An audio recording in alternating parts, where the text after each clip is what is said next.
गुरुदेव भगवान की जय। प्यारे कृष्ण कन्हैया लाल की जय। श्री अग्नि पुराण अध्याय 169 अपकर्मों का प्रायश्चित। पुष्कर जी ने कहा कि अधुना मैं आपको इन सब पापों के प्रायश्चित बतलाता हूँ। ब्रह्म हत्या करने वालों को अपनी शुद्धि के लिए भिक्षा का अन्न भोजन करना चाहिए और मृतक के सिर की ध्वजा धारण करके वन में कुटी बनाकर 12 वर्ष तक निवास करना चाहिए, अथवा नीचे मुख करके धधकती हुई आग में 3 बार गिरें, अथवा अश्वमेध यज्ञ या स्वर्ग पर विजय प्राप्त कराने वाले गोमेध यज्ञ का अनुष्ठान करना चाहिए, अथवा किसी एक वेद का पाठ करता हुआ 100 योजन तक जाए, अथवा अपना सर्वस्व वेद वेत्ता ब्राह्मण को दान कर देना चाहिए। महापातकी मनुष्य इन व्रतों से अपना पाप नष्ट कर डालते हैं। गोवध करने वाले एवं उपपातकी को 1 मास तक यौपान करना चाहिए। वह सिर का मुंडन कराकर उस गौ का चर्म ओढ़े हुए गौशाला में निवास करना चाहिए। दिन के चतुर्थ प्रहर में लवणहीन अन्न का नियमित भोजन करना चाहिए। फिर 2 महीनों तक इंद्रियों को वश में करके नित्य गोमूत्र से स्नान करना चाहिए। दिन में गऊओं के पीछे पीछे चले और खड़े होकर उनके खुरों से उड़ती हुई धूल का पान करना चाहिए। व्रत का पूर्ण रूप से अनुष्ठान करके 1 बैल के साथ 10 गऊओं का दान करना चाहिए। यदि इतना ना दे सके तो वेदवेत्ता ब्राह्मणों को अपना सर्वस्व दान कर देना चाहिए। यदि रोकने से गौ मर जाए तो 1/4 प्रायश्चित, जोतने के कारण मर जाए तो 3 पाद प्रायश्चित और मारने पर मर जाए तो पूरा प्रायश्चित करना चाहिए। वन, दुर्गम स्थान, ऊबड़ खाबड़ भूमि और भयप्रद स्थान में गौ की मृत्यु हो जाए तो 1/4 प्रायश्चित का विधान है। आभूषण के लिए गले में घंटा बांधने से गौ की मृत्यु हो तो आधा प्रायश्चित करना चाहिए। दमन करने, बांधने, रोकने, गाड़ी में जोतने, खूंटे, रस्सी अथवा फंदे से बांधने पर यदि गौ की मृत्यु हो जाए तो 3 चरण प्रायश्चित करें। यदि गौ का सींग अथवा हड्डी टूट जाए या पूंछ कट जाए तो जिस समय तक गौ स्वस्थ न हो जाए तत्पश्चात तक जौ की लपसी खाकर रहे और मोमती विद्या का जप करना चाहिए। गौ की स्तुति एवं गोमती का स्मरण करना चाहिए। यदि बहुत से मनुष्यों के द्वारा एक गौ मारी जाए तो वे सब लोग पृथक पृथक गो हत्या का 1 पाद प्रायश्चित करें। उपकार करते हुए यदि गौ मर जाए तो पाप नहीं लगता है। उपपातक करने वालों को भी इसी व्रत का आचरण करना चाहिए। अवकीर्णी को अपनी शुद्धि के लिए चांद्रायण व्रत करना चाहिए, अथवा अवकीर्णी रात के समय चौराहे पर जाकर पाक यज्ञ के विधान से निरति के उद्देश्य से काले गधे का पूजन करना चाहिए। उसके बाद वह बुद्धिमान ब्रह्मचारी अग्नि संचयन करके अंत में समासिंचन्तु मरुतः इस ऋचा से चंद्रमा, इंद्र, बृहस्पति और अग्नि के उद्देश्य से घृत की आहुति देनी चाहिए, अथवा गर्भध का चर्म धारण करके 1 वर्ष तक पृथ्वी पर, गर्धभ का चर्म धारण करके 1 वर्ष तक पृथ्वी पर विचरण करना चाहिए। अज्ञान से भ्रूण हत्या करने पर ब्रह्म हत्या का प्रायश्चित करना चाहिए। मोहबस सुरापान करने वाला द्विज अग्नि के समान जलती हुई सुरा का पान करना चाहिए, अथवा पताकर अग्नि के समान रंग वाले गोमूत्र या जल का पान करना चाहिए। स्वर्ण की चोरी करने वाला ब्राह्मण राजा के पास जाकर अपने चौर्य कर्म के विषय में बतलाता हुआ कहे, आप मुझको दंड दीजिए। तत्पश्चात राजा मूसल लेकर अपने आप आए हुए इस ब्राह्मण को 1 बार मारे। इस तरह वध होने से अथवा तपस्या करने से स्वर्ण की चोरी करने वाले अथवा तपस्या करना चाहिए। इस तरह वध होने से अथवा तपस्या करने से स्वर्ण की चोरी करने वाले कि ब्राह्मण की शुद्धि हो जाती है। गुरुपत्नी गमन करने वाला स्वयं अपने लिंग और अंडकोश को काटकर उसको अंजलि में ले मरने तक नैऋत्य कोण की तरफ चलता जाए, अथवा इंद्रियों को संयम में रखकर 3 मास तक चांद्रायण व्रत करना चाहिए। जानबूझकर कोई सा भी जाति भ्रंश कर पातक करके शांतपन कृच्छ और अज्ञान बस हो जाने पर प्राजापत्य कृच्छ करना चाहिए। संकरीकरण अथवा अपात्रीकरण पातक करने पर 1 मास तक चांद्रायण व्रत करने से शुद्धि हो जाती है। मलिनीकरण पातक होने पर 3 दिन तक तप्त यावक का पान करना चाहिए। क्षत्रिय का वध करने पर ब्रह्म हत्या का चौथाई प्रायश्चित विहित है। वैश्य का वध करने पर अष्टमांश, सदाचारी शूद्र का वध करने पर षोडशांश प्रायश्चित करना चाहिए।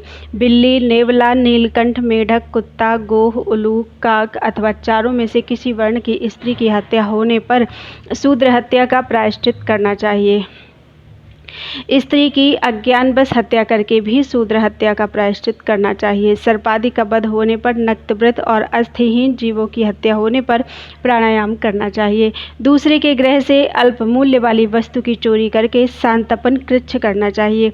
व्रत के पूर्ण होने पर शुद्धि हो जाती है। भक्ष्य और भोज्य वस्तु, यान, शैया, आसन, पुष्प, मूल और फलों की चोरी में पंचगव्य के पान से शुद्धि हो जाती है। तृण, काष्ठ, वृक्ष, सूखे अनाज, गुड़, वस्त्र, चर्म और मांस की चोरी करने पर 3 दिन तक भोजन का परित्याग करना चाहिए। मणि, मोती, मूंगा, तांबा, चांदी, लोहा, कांसा अथवा पत्थर की चोरी करने वाला 12 दिन तक अन्न का कण मात्र खाकर रहना चाहिए। कपास, रेशम, ऊन तथा 2 खुर वाले बैल आदि, 1 खुर वाले घोड़े आदि पशु पक्षी, सुगंधित द्रव्य, औषधि अथवा रस्सी चुराने वाला 3 दिन तक दूध पीकर रहना चाहिए। मित्र पत्नी, पुत्रवधू, कुमारी और चांडाली में वीर्यपात करके गुरुपत्नी गमन का प्रायश्चित करना चाहिए। फुफेरी बहन, मौसेरी बहन और सगी ममेरी बहन से गमन करने वाले को चांद्रायण व्रत करना चाहिए। मनुष्येतर योनि में, रजस्वला स्त्री में, योनि के सिवा अन्य स्थान में अथवा जल में वीर्यपात करने वाले मनुष्य को कृच्छ शांतपन व्रत करना चाहिए। पुरुष अथवा स्त्री के साथ बैलगाड़ी पर, जल में या दिन के समय मैथुन करके ब्राह्मण को वस्त्रों सहित स्नान करना चाहिए। चांडाल और अंत्यज जाति की स्त्रियों से अज्ञानवश समागम करके उनका अन्न खाकर या उनका प्रतिग्रह स्वीकार करके ब्राह्मण पतित हो जाता है। जानबूझकर ऐसा करने से वह उन्हीं के समान हो जाता है। व्यभिचारिणी स्त्री का पति उसको एक गृह में बंद करके रखे और पर स्त्रीगामी पुरुष के लिए जो प्रायश्चित विहित है वह उससे कराए। यदि वह स्त्री अपने समान जाति वाले पुरुष के द्वारा पुनः दूषित हो तो उसकी शुद्धि कृच्छ और चांद्रायण व्रत से बतलाई गई है। जो ब्राह्मण एक रात ब्रशली का सेवन करता है वह 3 वर्ष तक नित्य भिक्षान्न का भोजन और गायत्री जप करने पर शुद्ध होता है। इस प्रकार महापुराणों में श्रेष्ठ श्री विष्णु वामपाद स्वरूप कृष्ण द्वैपायन भगवान व्यासकृत अग्नि महापुराण अंतर्गत आगत विषयों का विवेचन संबंधी 169वां अध्याय पूरा हुआ। बोलो वृंदावन बिहारी लाल की जय। अध्याय 170 विविध प्रायश्चित विचार। पुष्कर जी ने कहा कि अधुना मैं महापातकियों का संसर्ग करने वाले मनुष्यों के लिए प्रायश्चित बतलाता हूँ। पतित के साथ एक सवारी में चलने, एक आसन पर बैठने, एक साथ भोजन करने से मनुष्य 1 वर्ष के बाद पतित होता है, परंतु उनको यज्ञ कराने, पढ़ाने एवं उनसे यौन संबंधित स्थापित करने वाला तो तत्काल ही पतित हो जाता है।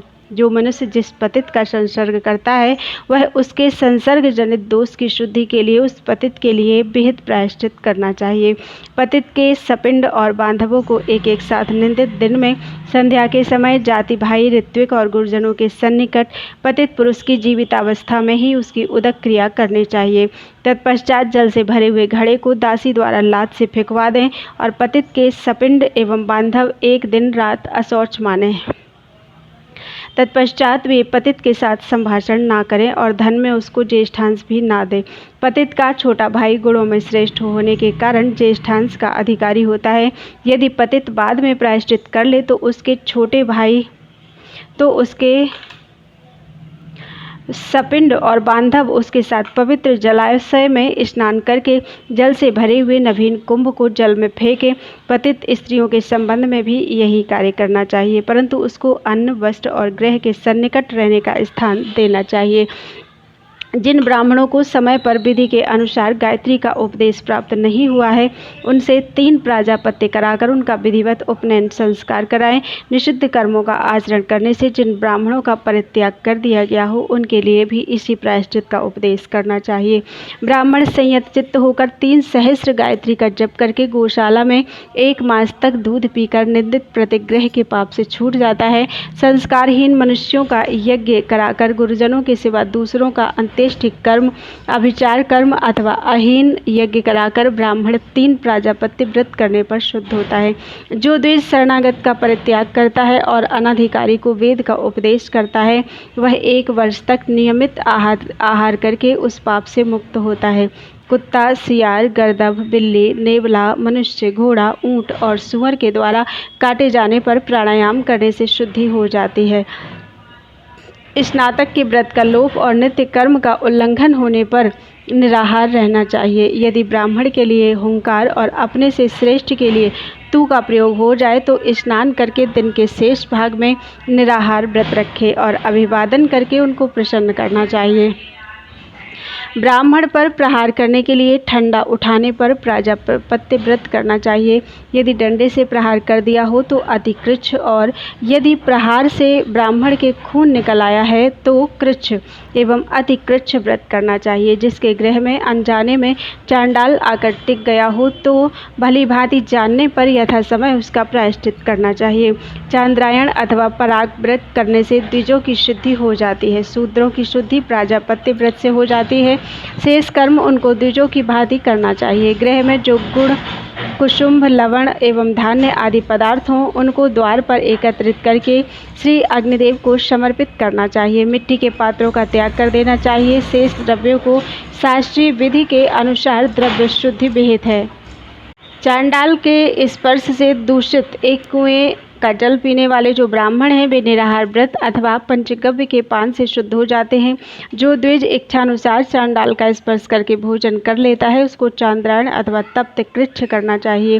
चांडाल आदि घृणित जातियों के स्पर्श से जिनके पात्र अपवित्र हो गए हैं वे द्विज उन पात्रों में भोजन एवं पान करके षडात्र व्रत करने से शुद्ध होते हैं। अंत्यज का उच्छिष्ट खाकर द्विज चांद्रायण व्रत करना चाहिए और शूद्र त्रिरात्र व्रत करना चाहिए। जो द्विज चांडालों के कुएं या पात्र का जल बिना जाने पी लेता है वह शांतपन कृच्छ करना चाहिए उसको वह एवं शूद्र ऐसा करने पर 1 दिन निराहार व्रत करना चाहिए। जो द्विज चांडाल का स्पर्श करके जल पी लेता है उसको त्रिरात्र व्रत करना चाहिए और ऐसा करने वाले शूद्र को 1 दिन का निराहार व्रत करना चाहिए। ब्राह्मण यदि उच्छिष्ट कुत्ता अथवा शूद्र का स्पर्श कर दे तो 1 रात निराहार व्रत करके पंचगव्य पीने से शुद्ध होता है। वैश्य अथवा क्षत्रिय का स्पर्श होने पर स्नान और नक्त व्रत करना चाहिए। मार्ग में चलता हुआ ब्राह्मण यदि वन अथवा जलहीन प्रदेश में पकवान हाथ में लिए मलमूत्र का त्याग कर देता है तो उस द्रव्य को अलग ना रखकर अपने अंक में रखे हुए आचमन आदि से पवित्र होकर अन्न का प्रोक्षण करके उसको सूर्य एवं अग्नि को प्रदर्शित करना चाहिए। जो प्रवासी मनुष्य मिलेच्छों चोरों के निवासभूत देश अथवा वन में भोजन कर लेते हैं, अधुना मैं वर्णक्रम से उनकी भक्ष्य विषयक शुद्धि का उपाय बतलाता हूँ। ऐसा करने वाले ब्राह्मण को अपने गांव में आकर पूर्ण कृच्छ, क्षत्रिय को 3 चरण और वैश्य को आधा व्रत करके पुनः अपना संस्कार कराना चाहिए। 1/4 व्रत करके दान देने से शूद्र की भी शुद्धि हो जाती है। यदि किसी स्त्री का समान वर्ण वाली रजस्वला स्त्री से स्पर्श हो जाए तो वह उसी दिन स्नान करके शुद्ध हो जाती है, इसमें कोई संदेह नहीं है। अपने से निकृष्ट जाति वाली रजस्वला स्त्री का स्पर्श करके रजस्वला स्त्री को तत्पश्चात तक भोजन नहीं करना चाहिए जब तक कि वह शुद्ध नहीं हो जाती। उसकी शुद्धि 4थे दिन के शुद्ध स्नान से ही होती है। यदि कोई द्विज मूत्र त्याग करके मार्ग में चलता हुआ भूलकर जल पी ले तो वह 1 दिन रात निराहार व्रत रखकर पंचगव्य के पान से शुद्ध होता है। जो मूत्र त्याग करने के पश्चात आचमन आदि शौच न करके मोहबस भोजन कर लेता है वह 3 दिन तक यवपान करने से शुद्ध होता है। जो ब्राह्मण सन्यास आदि की दीक्षा लेकर गृहस्थाश्रम का परित्याग कर चुके हों और पुनः सन्यास आश्रम से गृहस्थाश्रम में लौटना चाहते हों, अधुना मैं उनकी शुद्धि के विषय में कह रहा हूँ। उनसे 3 प्राजापत्य अथवा चांद्रायण व्रत कराना चाहिए, फिर उनके जाति कर्म आदि संस्कार पुनः कराने चाहिए। जिनके मुख से जूते या किसी अपवित्र वस्तु का स्पर्श हो जाए उसकी मिट्टी और गोबर के लेपन तथा पंचगव्य के पान से शुद्धि हो जाती है। नील की खेती, विक्रय और नीले वस्त्र आदि का धारण ये ब्राह्मण का पतन करने वाले हैं। इन दोषों से युक्त ब्राह्मण की 3 प्राजापत्य व्रत करने से शुद्धि हो जाती है। यदि रजस्वला स्त्री को अंत्यज या चांडाल छू जाए तो त्रिरात्र व्रत करने से चौथे दिन उसकी शुद्धि हो जाती है। चांडाल, स्वपाक, मज्जा, सूती का स्त्री, शव और शव का स्पर्श करने वाले मनुष्य को छूने पर तत्काल स्नान करने से शुद्धि हो जाती है। मनुष्य की अस्थि का स्पर्श होने पर तैल लगाकर स्नान करने से ब्राह्मण विशुद्ध हो जाता है। गली के कीचड़ के छींटे लग जाने पर नाभि के नीचे का भाग मिट्टी और जल से धोकर स्नान करने से शुद्धि हो जाती है। बमन अथवा विरेचन के बाद स्नान करके घृत का प्राशन करने से शुद्धि हो जाती है। स्नान के बाद क्षौर कर्म करने वाला और ग्रहण के समय भोजन करने वाला प्राजापत्य व्रत करने से शुद्ध होता है। पंक्ति दूषक मनुष्यों के साथ पंक्ति में बैठकर भोजन करने वाला कुत्ते अथवा कीट से दंशित मनुष्य पंचगव्य के पान से शुद्धि प्राप्त करता है। आत्महत्या की चेष्टा करने वाले मनुष्य की प्राजापत्य व्रत जप एवं हवन से शुद्धि हो जाती है। हवन आदि के अनुष्ठान एवं पश्चाताप से सभी तरह के पापियों की शुद्धि हो जाती है। इस प्रकार महापुराणों में श्रेष्ठ श्री विष्णु वामपाद स्वरूप कृष्ण द्वैपायन भगवान व्यासकृत अग्नि महापुराण अंतर्गत आगत विषयों का विवेचन संबंधी 170वां अध्याय पूरा हुआ। बोलो वृंदावन बिहारी लाल की जय।